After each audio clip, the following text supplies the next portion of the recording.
The administration's left with really no defense. It doesn't even seem like they've got much of a defense right now at all. They're just kind of scrambling and trying to find any piece that might work and say, well, we can run over here to this 2002 law permitting use of force in Iraq. That doesn't work. Well, there's a 2001 law approving use of force in Afghanistan. That doesn't work. 1973 War Powers Resolution. That doesn't work. And they're just all over the map. That's right. I liked, once again, I like how the New York Times said it.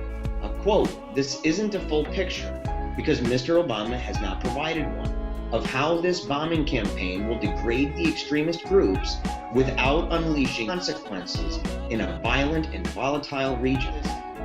It's blowback, right? Unintended consequences. You go in and you say, we're going to degrade a certain group of people and we're going to bomb them, we're going to do this.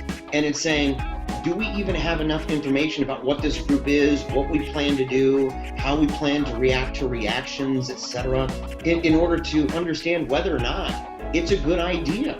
It's easy to bomb those people over there who look like that, who worship like that, who eat like that.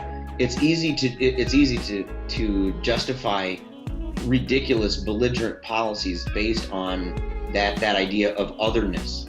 And let's say that China came over and they bombed us, right? And let's say we were familiar with Chinese television and Chinese news, and that was what the world was watching and everything else.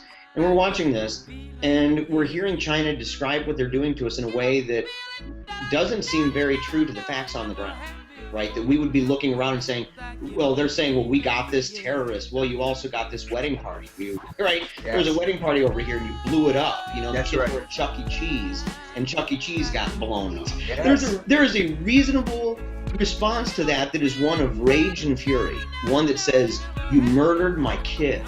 You murdered my friend, you murdered my mentor, whatever it might possibly be. What's more reasonable? That person is going to just sit there and say, well, you know, there's not much I can do.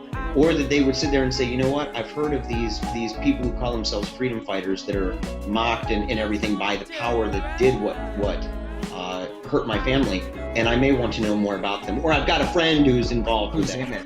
Who's in it. Right.